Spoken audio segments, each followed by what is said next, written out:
Welcome back to the History Hound Presents. My name is Richard McLeod, and today I think we have a pretty interesting topic for our presentation. I want to talk about characters of Newmarket. Now, I'm sure many of you are thinking, what does he mean by characters? And we'll get into that in a few minutes, but one of the things that I wanted to mention right off the top is that for those who have attended my presentations through the years, or have read my articles, or probably even just talked to me, you'll know that I consider the people element of history much more important than the actual events or the buildings that we tend to look at. I might add that my mentor, who is my Uncle George Losebe, thought very differently. He loved the buildings, and that's probably the reason why he spent most of his life sketching all of the buildings around Newmarket so that he could save them, doing sketches that would bring out the character of the buildings. But all along, he and I used to sort of disagree. You know, I said that I didn't really care as much about the buildings. I cared more about the people who were in the buildings. I didn't care as much about the events as the people who took part in the events, and learning more about them and what made them tick. So this is what brought me to do this presentation today. I want to take a look at the characters of Newmarket, take a look at the people who I would suggest our entire community and what we have today is built upon. So hopefully at the end of this presentation, I'll be able to at least identify a few people that I think were instrumental in our history.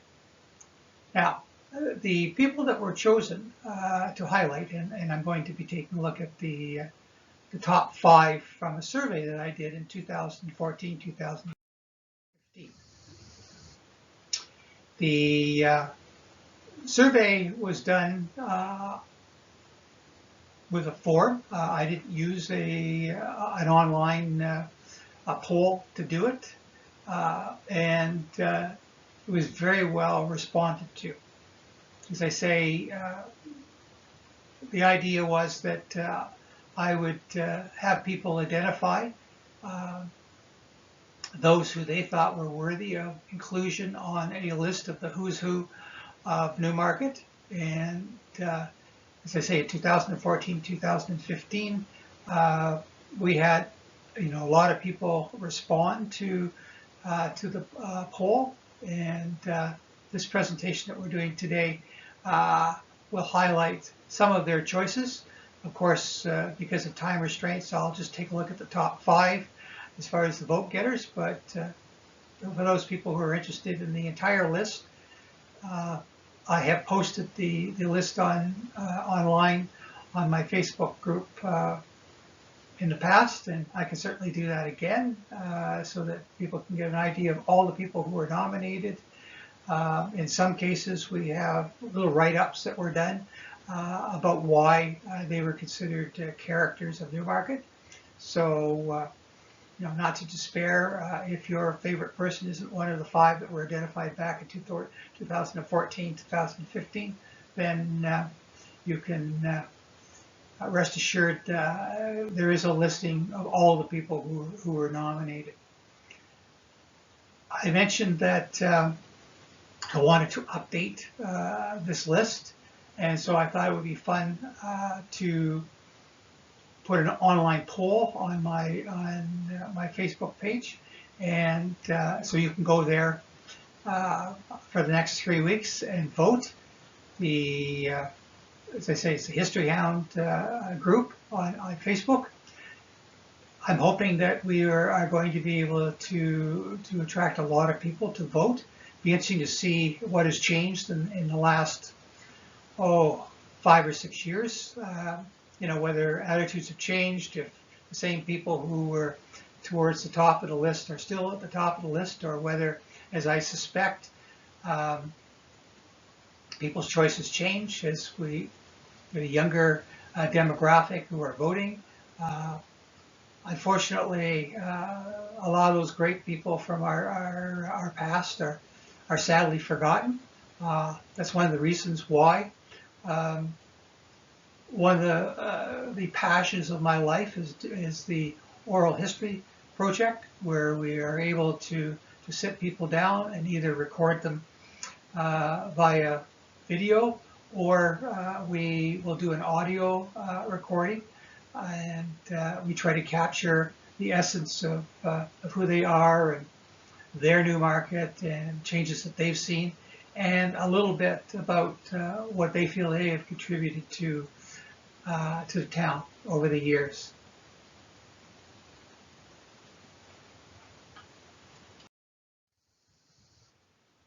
As I said, our focus is the top 5 characters of the town of Newmarket. Uh, we actually had 118 potential candidates to choose from. What we did was, what I did, I should say, I received 118 separate nominations for people who were deemed to be worthy of being called characters of Newmarket. And I just simply took the number of people who garnished the most, or garnered, I should say, the most votes. I think there might be a few surprises as we go along as to the people who were nominated. One of the reasons why I wanted to do this new poll is to see whether that was just a picture in time, and whether it will change. So that hopefully, if people go to the Facebook page and do the poll, we'll get an idea of how much has changed, if anything has changed at all in people's attitudes.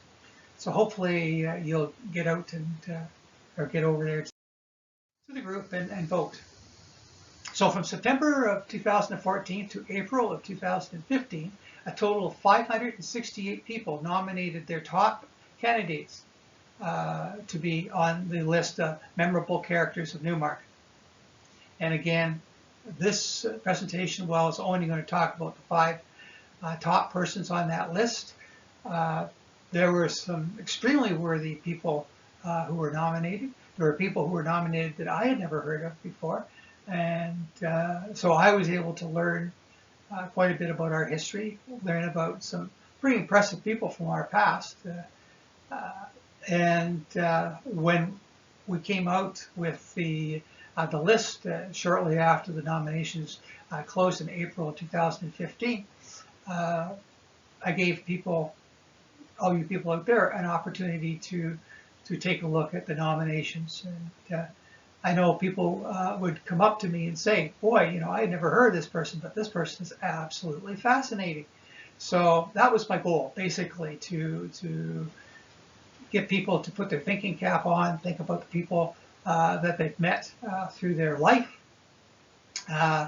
people that their parents or their grandparents talked about, and sort of bring these people back to the fore, because as I say, without the people of the past, the rest of it wouldn't matter. It wouldn't matter if we still have a post office or we still have a town hall. It wouldn't matter about the events that took place here. What would matter is the fact that our relatives, our family, our friends, our community did some extraordinary things over the years, and they should be recognized for that.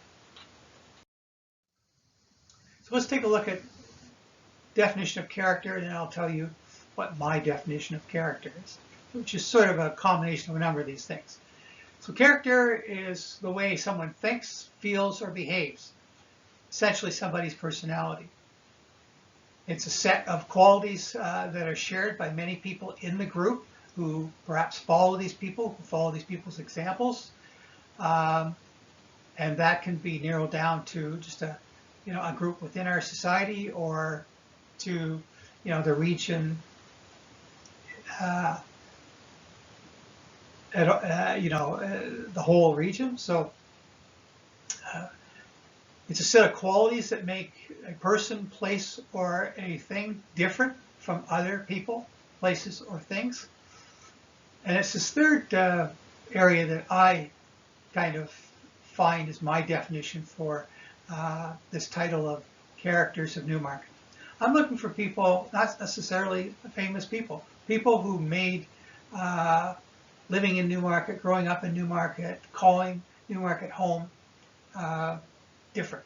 People who made a difference. So that person may have been the mayor of Newmarket, may have invented things, may have been, you know, a society person, or they might have been that person who rode the buses in Newmarket and was particularly gregarious.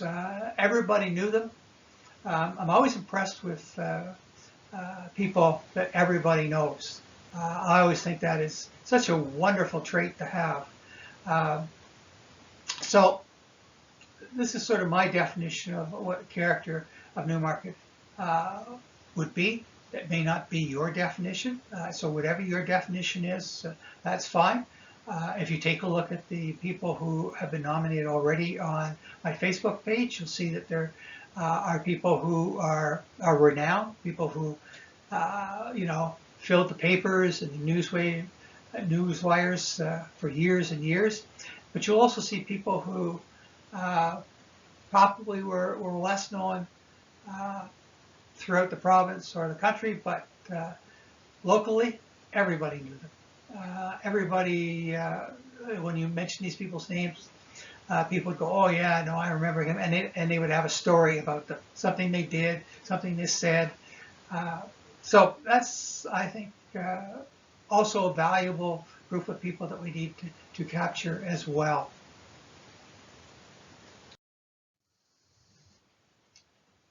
I started this presentation by talking about why it's important for us to honor people, and particularly the characters of Newmarket. History is made up of people, places, and events that have shaped our present and will continue to shape our future. Most important of these, in my opinion, is the people element. These people are the people who created and populated the buildings that we now have begun to worship. And they're the ones who made the historical events happen because of their interaction with other people, with the events of the day, with their beliefs and their belief system. And for those people who have been following what I do over these many, many years, you'll know that I've always given preference to an examination of local history from the element of the people who have made up this community over the years, since our people first came here back in the early 1800s. And the people, my goal is to highlight the people who have made Newmarket the place that I love, the place that I think is exciting and vibrant, and I think we still have a lot of those people still with us today, and it's important that we capture their story. It's important that we thank them, and it's important that we encourage them to move us forward in the future, in whatever direction that may be. So today I'm going to try and spend about 45 minutes going over the 5 characters of Newmarket. I'll try and explain to you who they were and why I think they were chosen. Of course, this is completely subjective by the people who took part in this. As I said, I simply tallied up the people who got the most votes, and those people became the top 5 vote getters, and so therefore the top 5 characters of Newmarket. As part of this project back in 2014 and 2015, I created a journal, as I said, which I named the Who's Who of Newmarket's Past. And it's kind of interesting because of the fact that there are people of, you know, of every ilk, everything from Sir William Mulock to the guy who was a crossing guard for 25 years at Stuart Scott School. I would argue both of them just as important to our history. Both both of them have been captured in people's hearts, and both of those types of people are just as important to our community and our society as any other. And what I hope to do is, and what I hope back then, and I still hope to do, is to encourage all of you out there to put pen to paper and sort of flesh out a list of people who you think warrant being included on the characters of Newmarket. Now, they might be family members, they might be friends, they might have been neighbors, people who grew up on your street, they might have been people who you read about, or your parents or your grandparents told you all about them, and alas, they may have been forgotten. Well, this is our opportunity to bring them back to the forefront of our attention and to recapture a little bit of our history. And it was important for me to capture all of this for posterity. For those people who have listened to my presentations or read my articles, you know that one of my greatest fears is that at some point people will just give up recording the history of Newmarket, and these dear people will be lost to our memory. I think that would be extremely sad, and this is the reason why I do what I do.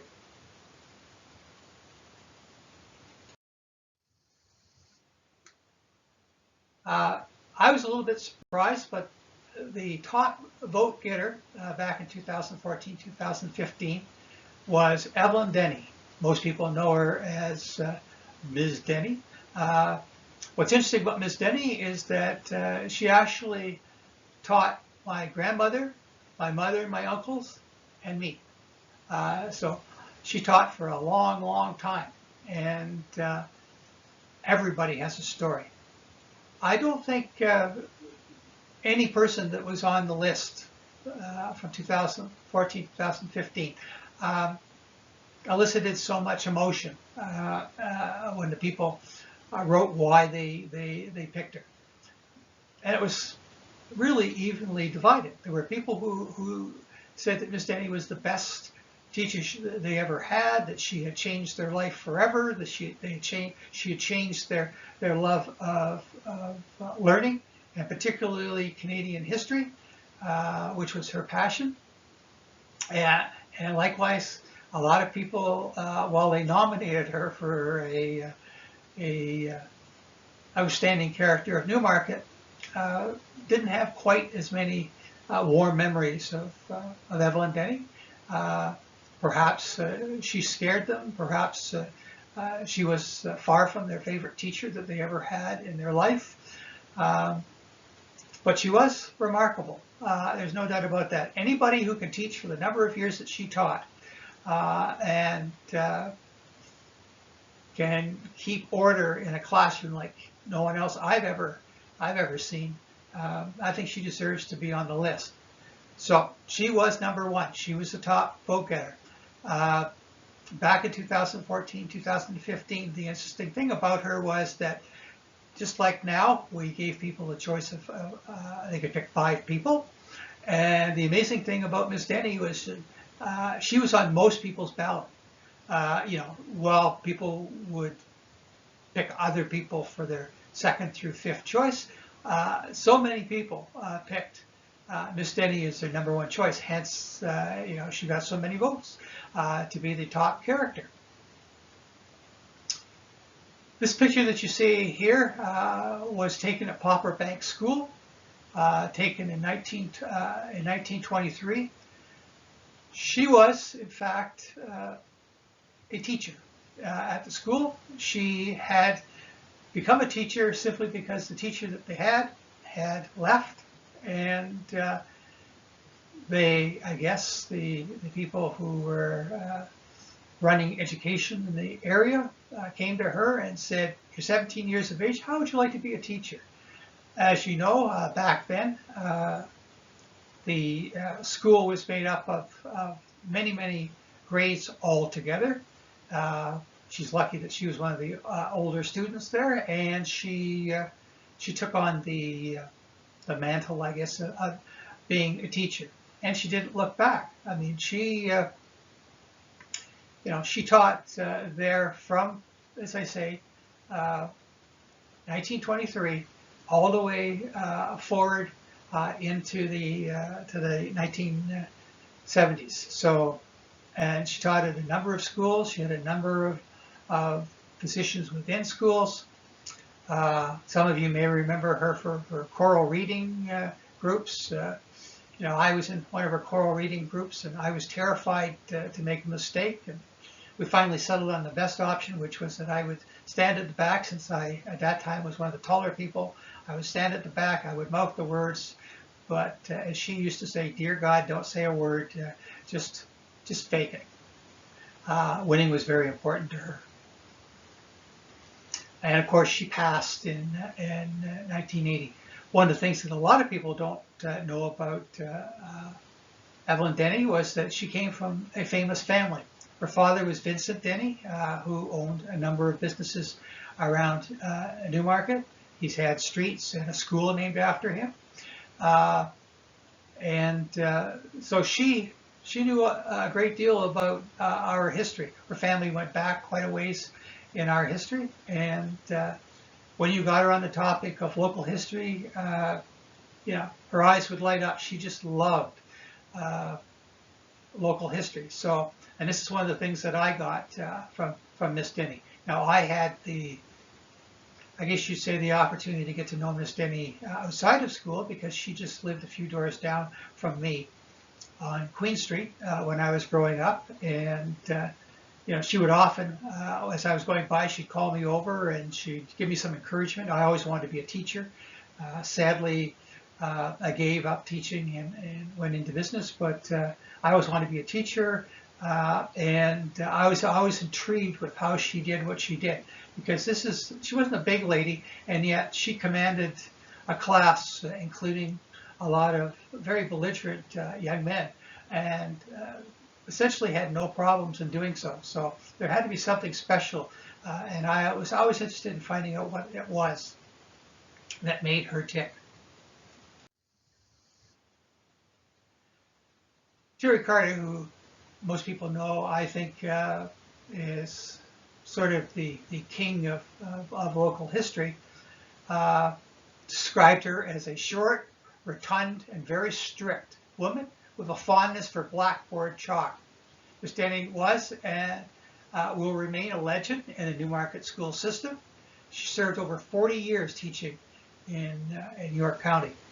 For those people who are interested, the school board has a museum in Richmond Hill, and the last time that I checked, they still had her pointer with a little plaque down there in recognition of the fact that she was renowned through the entire region for not only teaching for a long time, but being a different type of teacher. I'm not so sure today she could do the things that she did back then. Corporal punishment, of course, doesn't exist anymore. Back then, if you didn't listen, if you talked back, you'd get a swat with either the ruler or the pointer. I've had that happen to me, and couldn't do that now. And you couldn't yell at people. So it's a different time. You probably will never see another Miss Deni. Her classes were what I like to call hyper-disciplined. So in other words, she was the boss. There was no doubt to anybody in that room that she was the boss. There was actually no doubt in the minds of the parents who had children in her class that she was in charge. And all she really asked for is that you were dedicated to your studies. She thought, and I can only go by what she used to say to me. She used to say to me that I could be so much more than I was, and if I would only apply myself. She also would be quite open. She had mentioned that she had taught both my cousins and my uncles, and had indicated that she certainly hoped that I was more dedicated to studies than they were, which was kind of eerie because she remembered back so far that she could identify what your parents were like as students. As I say, she was nominated to teach her classmates at the age of 17, and that is how she developed her style, which I think most people who had her would call unique. I remember asking her once why she was as mean as she was, and she said, listen, if you are 17 years of age, you've got students in your class that may be a year or two younger than you are, mostly boys, and she explained the whole dynamics of boys going to school and girls in her time not going as much to school later in the classes or later in the grades. And she said, I realized that I had to be in total control. I had to put a little bit of fear in these people's hearts. So that is the reason why, at least this is the reason she told me, she created the style that she did. I can honestly say if her desire was to create fear in the hearts of her students, she certainly did that. Number 2 on the list from 2014-2015 was Max Polk. Max Polk is known for a couple of things. For your parents and grandparents, they probably remember Max Polk and the Max Polk Orchestra. He was a local musician, primarily the 30s, 40s, and 50s. Played all through the region. Before I had to buckle down and do some research on Max Polk, I knew of Max Polk. My mother talked about Max Polk. I never really realized how truly famous Max Polk was across the country and around the world. Max Polk was an excellent musician. Now, there were a lot of excellent musicians locally at that time. Art West, there were a large number of bands, but I think the Max Polk band was probably the best known. Max Polk took a love for Canadian music. The interesting thing about him was that he decided that he needed to step forward and publicize Canadian talent, and so he set up a recording studio in his basement. He lived on Avenue Road, and he set up a recording studio in his basement to record Canadian acts, and in a few minutes we'll get into a little more about that. As I say, he had a dance band that traveled all through central Ontario. In 1948, he established Tip Top Recording Company here in Newmarket to record Canadian talent. We had one other record company called the Monarch Recording Company, also here in Newmarket. But Tip Top Recording was one of the very first Canadian labels. And it was dedicated solely to Canadian talent. So that made him, I think, a little bit special.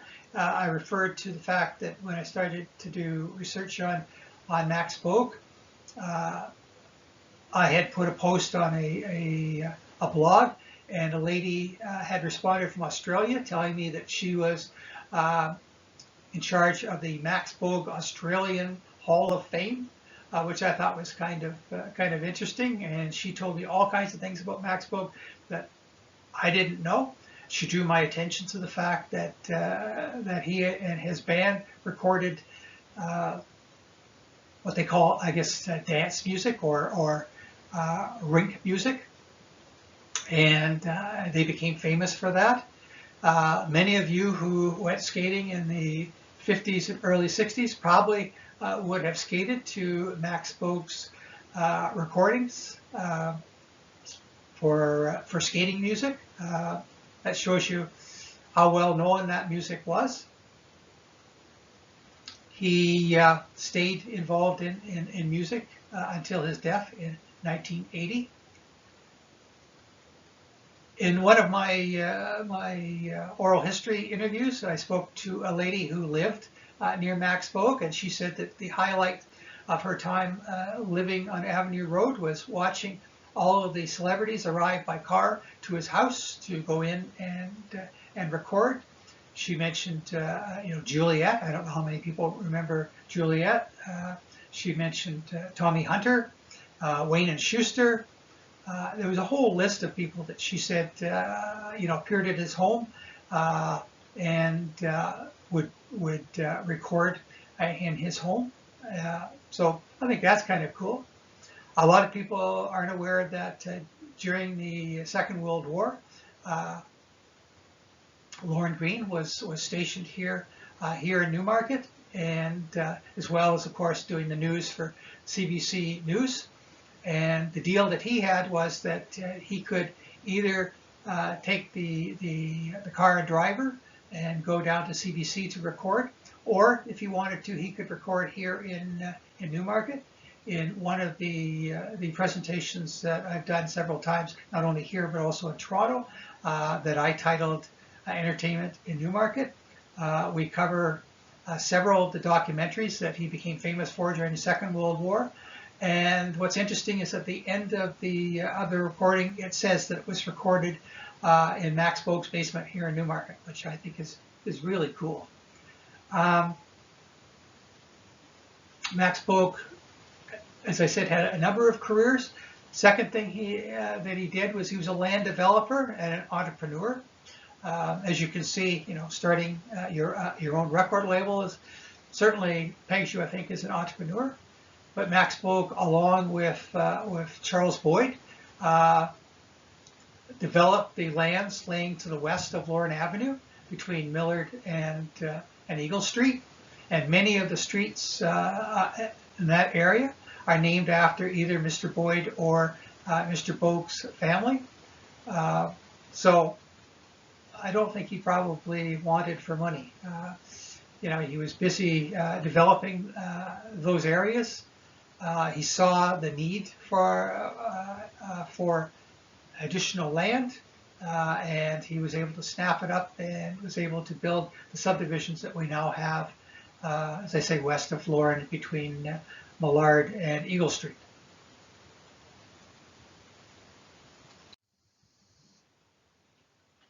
This is just sort of a little montage of the things that he was involved with. The top corner here we have one of the ads for a May dance he did at Stouffville High School. And in the top right, you see the label, Tip Top Records. This is from his record company. The picture in the middle, the reason why that's there is that I think he first became even more famous during the Second World War. He created Club 14 on Millard. His band was the house band there. This is where the local people would go of an evening for entertainment and would meet up with the local soldiers who were, of course, at the military camp. Apparently it was a roaring success. My mother was a volunteer there serving food to the people that came, including the soldiers. And she said that it was so well run and it was a real highlight of the town, at the time. And I guess his orchestra was very, very good.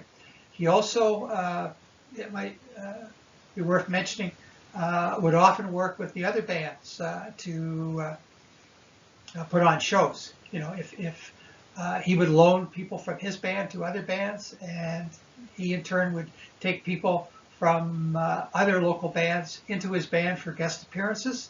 So, he did a great deal for the music scene, not only here in Newmarket, but all across Canada. The next person that garnered a lot of votes was Maisa de la Roche. She was the only child of William Roche and Alberta Lundy. Roche, you notice the word Lundy. This isn't a fix. She is a relative of mine, but that isn't the reason why she's on the list. Mesa de la Roche became famous for her works of fiction. She wrote novels and plays. She grew up here in Newmarket, born and raised in Newmarket. She lived over on the corner of Water Street and Prospect Street. The house is still there. It overlooks Ferry Lake, and it overlooks a cairn that if you're interested, you can go down to Ferry Lake when you're able to go out and walk about. There's a cairn there which pays tribute to Mesa de la Roche. She also was a relative of David Wilson from the Sharon Temple fame. And as I say, she was my grandmother's second cousin. I understand she was a little bit of, and again, I'm going to go into things that my grandmother told me when I was a little boy, and luckily enough, I wrote down because I was absolutely fascinated by Mesa de la Roche. My grandmother said that she was kind of a lonely little girl when she was little. She was different. She was, there's no doubt about that. In today's jargon, we would call her a different little child. Different, certainly different for the times. First of all, she was somebody who didn't really follow societal norms. She was very early in her life. She came out as being gay or a lesbian, and she never hid that fact. She was openly in a lesbian relationship. She also was an early feminist. She became famous for her debates that she used to have with another famous Canadian writer, Stephen Leacock. They traveled all across Canada, the two of them, debating. And even though he was a humorist and had an extremely quick wit, in most cases she got the better of him. He would become completely frustrated with her because, of course, she was so much different than I guess other women of her time. In a few seconds, I'll tell you a couple of anecdotes from their debates. Many of you probably grew up reading her short stories. You probably would have read Jelna or the White Oaks series that was published, and I certainly was able to read it when I went to school. I hope they still read it in schools today. You probably will remember that back in the 60s and early 70s, CBC turned it into a mini-series, and so I think a lot of people were exposed to her very different writing through the series. The great thing about her stories is that her stories were all about what she liked to call rural aristocracy. And they were written kind of tongue-in-cheek. The really interesting, I guess you'd say, thing about her characters and her settings was that because she had grown up in Newmarket, in several interviews and also in conversations that she had with my grandmother, she would point out the characters in her plays that were actually modeled after people here in Newmarket. Situations, events, and families that were Newmarket families, which she apparently found very humorous growing up. So I say she was born here in Newmarket in 1879, and she died in 1961 in Toronto.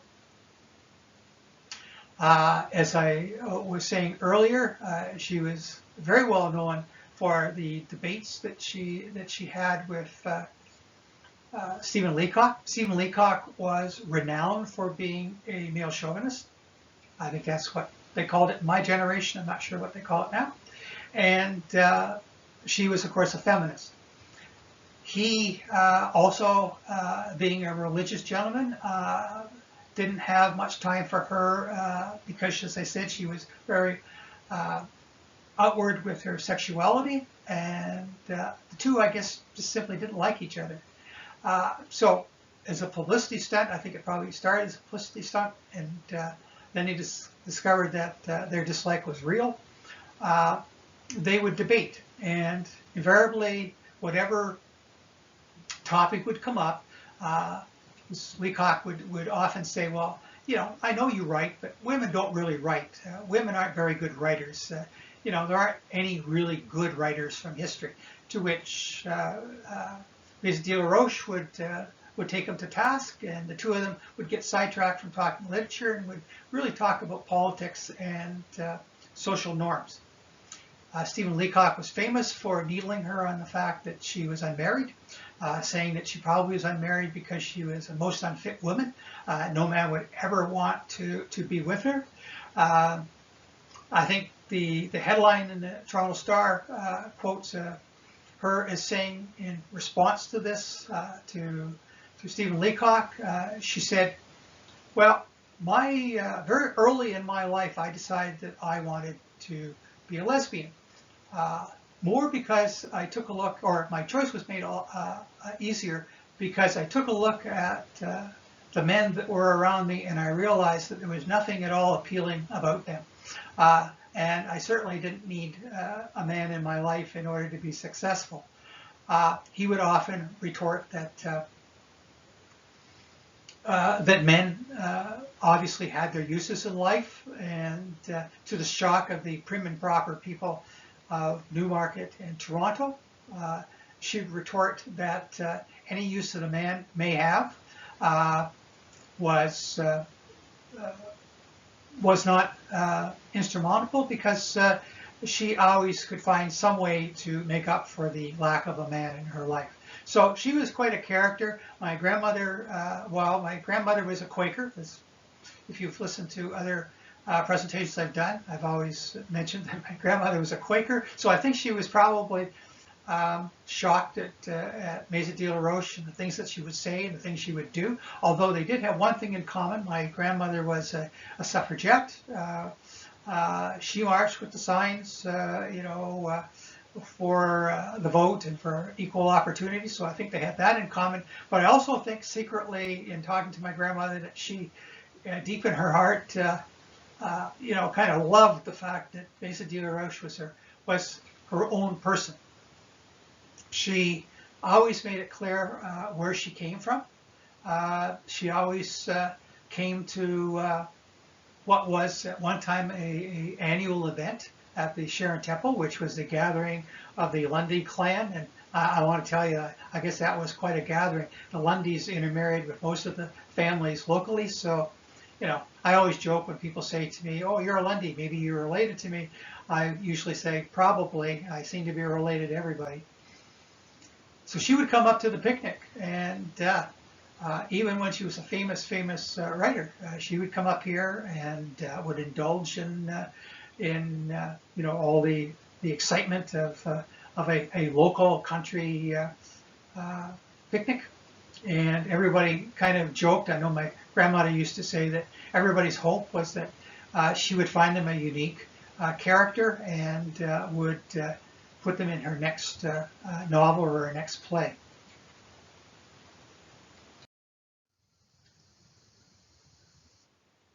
The next gentleman was famous for his hockey exploits. Herbert James Kane, or Herb Kane, better known I guess as Herb Kane, was a hockey player from Newmarket. Born here, he played professional hockey for 13 years in the National Hockey League. He played for Montreal Maroons, for Montreal Canadiens, and is probably better known for his time with the Boston Bruins. If you happen to go to Boston Garden, you will see a banner hanging there for Herb Kane. Herb Kane was an excellent hockey player, and I think probably always excelled in hockey.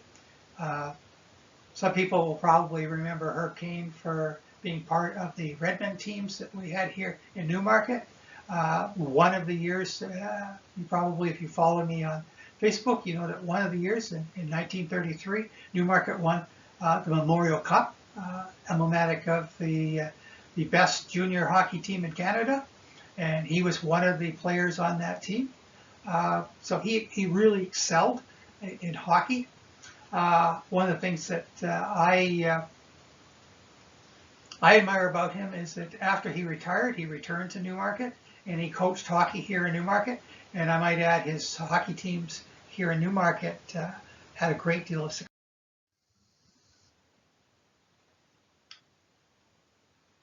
And the final person who was on the list back in 2014, 2015, I think some of it was because he had died not too long before.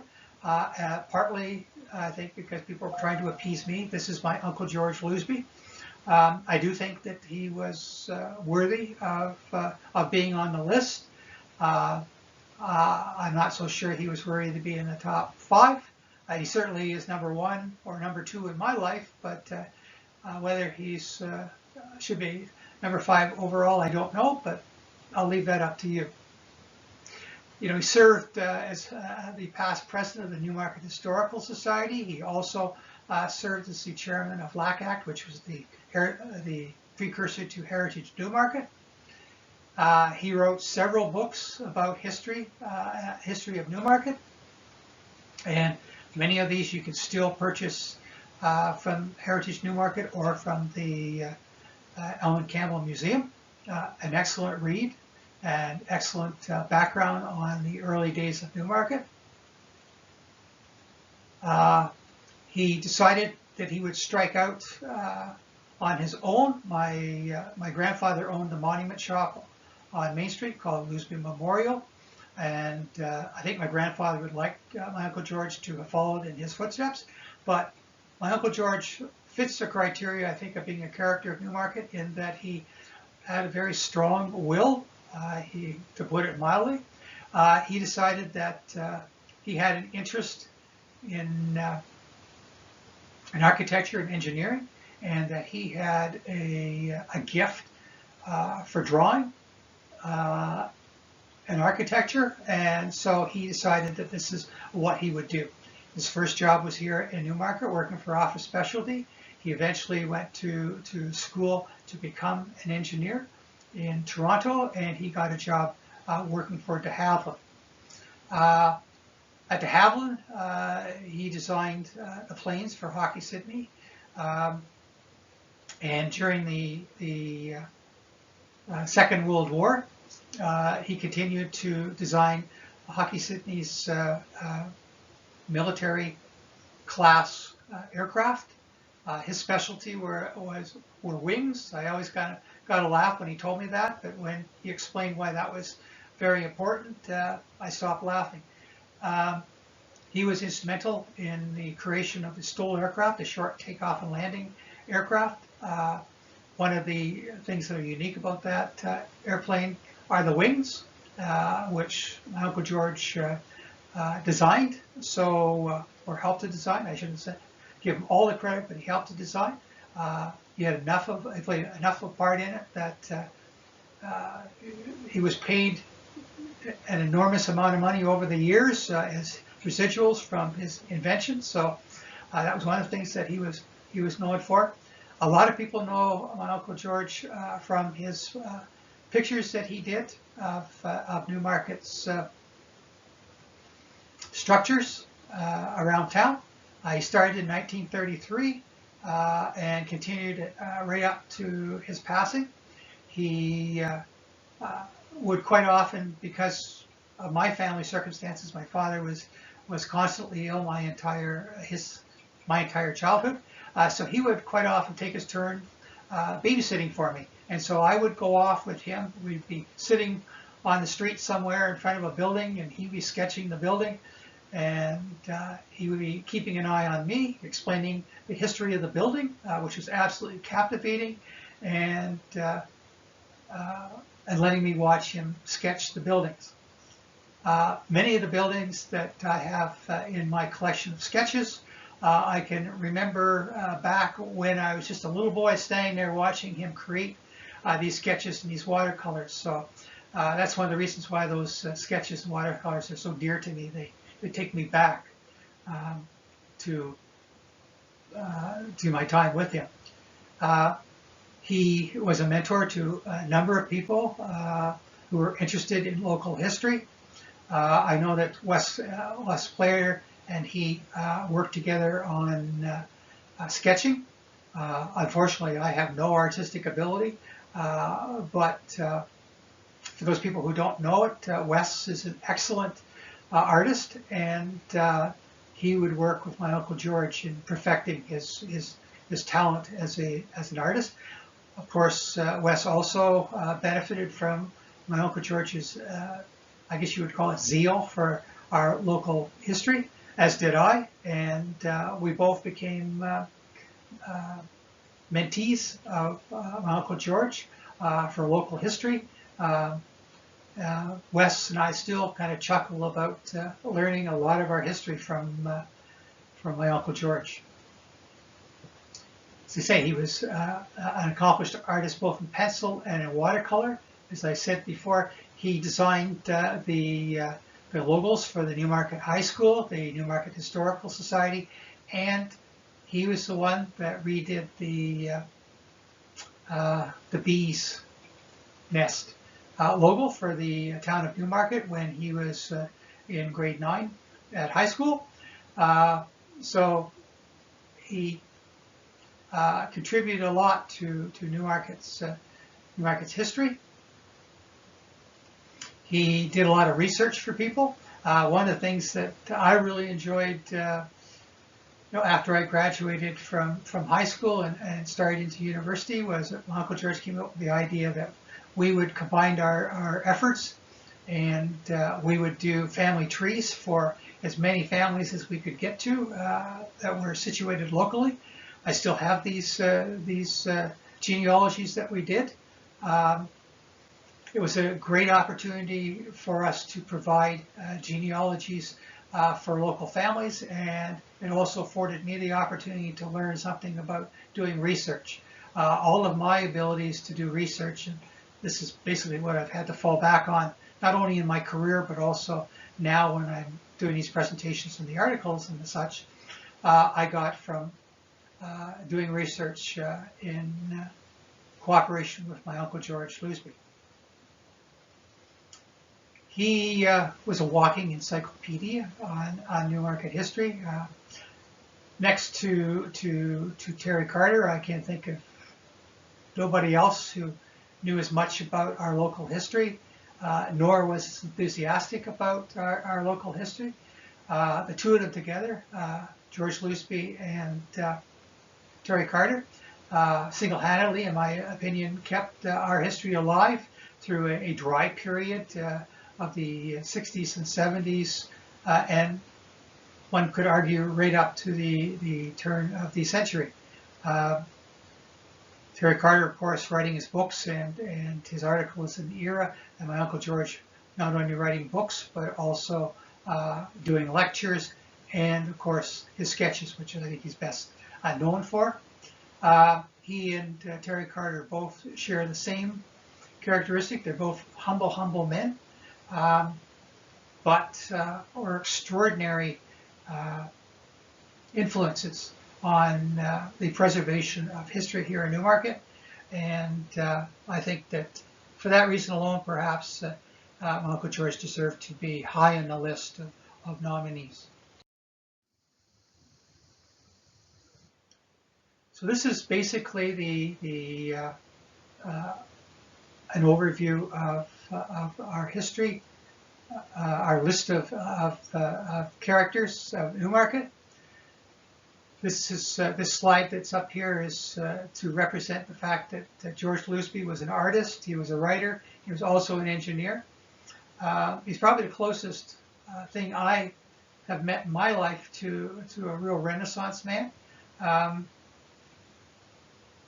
If you knew my Uncle George, if you ever asked him to do something, if he couldn't do it, he learned how to do it, and he was pretty good at it once he learned how to do it.